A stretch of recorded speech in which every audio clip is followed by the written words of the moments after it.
DJing DJ Golden Child, let's get that out of the way first. I started DJing in 2000, so I got my first pair of vinyl decks, Citronics, direct drive, not belt drive. I remember that was the big thing because you couldn't do no scratching on a belt drive, so direct drive was the one. From a professional point of view, I would say I started in 1982. For the best part, 40 years really, playing in clubs and also doing some radio. When I left school, I started to work for a record company, and all that time I was DJing at friends' houses and things. I wanted to follow in the footsteps of my Uncle John, who was a DJ, like a father figure to me. So as they say, every kid growing up wants to be like his dad, and I was like, no, but I'm Uncle John. I remember sneaking into one of these parties and like thinking, oh damn man, look how he's got the crowd dancing around. I wanted to experience that vibe, so I thought I'd go and be a DJ. So that's how I done that. The first kind of DJing things I did was as a kid. We'd have parties, you know, at our friends' houses, and usually the kid who had the records was the DJ, and that ended up as me. So I started from then. I say my biggest role model was my mum, man. Like 5 kids raised on our own, like, so that's my biggest role model. But my Uncle John, because I wanted to be like him to become a DJ, so if it wasn't for him I won't be a DJ. But in the DJ world, I'd say Scotty B, because that guy, like, see that guy live is mad. Like, to see him do his mixing and that, and I remember seeing him in 2004 in Malia or Zante, one of them Greek islands, and I remember him doing his set, and I was thinking like, damn, when I get back to London, I'm practicing, I want to be like that. There was a guy called Kenny Everett who used to be on Radio 1, who was inventive and creative. Frankie Crocker, who was a big time DJ in New York. As I got into the hip hop thing, I found people like Grandmaster Flash and DJ Premier. They were other DJs that I was really impressed with. If I've got a new venue, I will like go and check the venue out like a weekend before. Like, after, just to gauge what another DJ's playing or to see what the vibe is like. I think that's good for me to know if I can like fit in. Not that I'm good enough to do it, because I believe in my confidence, but I think you get to a point where like, do I fit in with this crowd that's playing? So I think it's good to go. That's my little routine on mine. I'll grab one of my mates, go check out my new venue, see if I fit in. If I am hired for a gig at a place I've never been before, I will take the trouble to go down there so I know the lay of the land beforehand. I will never wait until showtime to arrive at a place and then find out there's any kind of technical problems. So I will go there early and check everything out.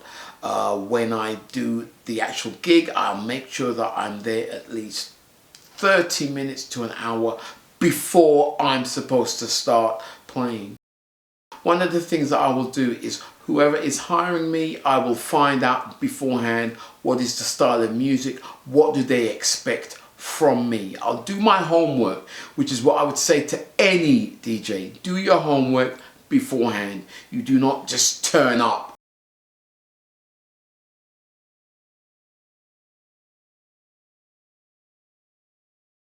The laptop thing for me, like, I started off with vinyl, so to move from vinyl to CD was a big thing. Like, I remember, if you don't know what Napster is, you're too young for me, bro. Yeah, but Napster was coming out, so everybody was downloading Napster, and I remember I was like, I'm not gonna be a Napster DJ, I'm not gonna be a Napster DJ.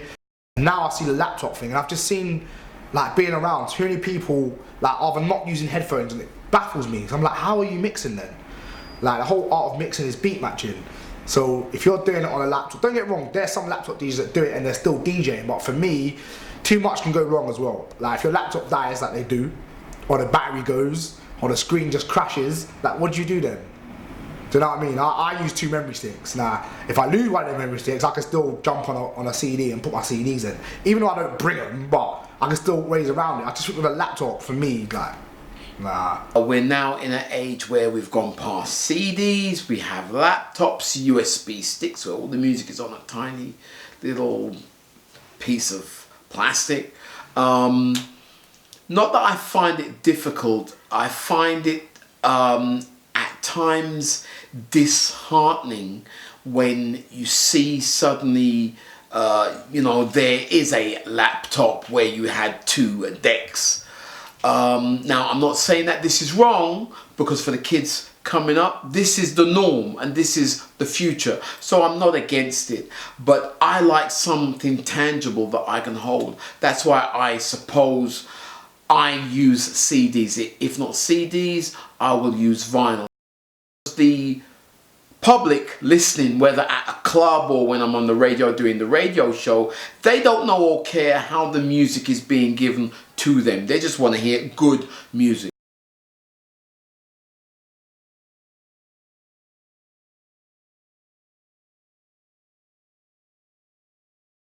Promoters trying to underpay you.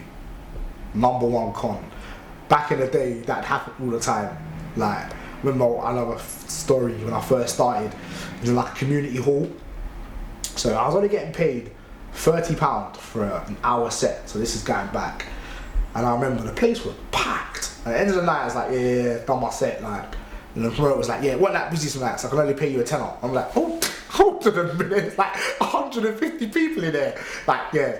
Undercut promoters. Now that still happens now. You have to remember, you're there to entertain the audience.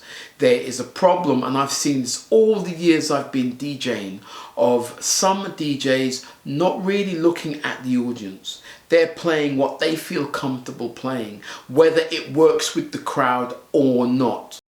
You may be able to play a record which is a fantastic record, and we've all done this. We've played a brilliant record, all us DJs, we've played a brilliant record, but it just happens to be the wrong time, right? So you've lost the crowd. You know, you need to be able to think on your feet and think, okay, they weren't happy with that right now, so I've got to go down a different route. I've seen too many DJs lose the crowd and stay going down that same road, kind of hoping that they can get the crowd back.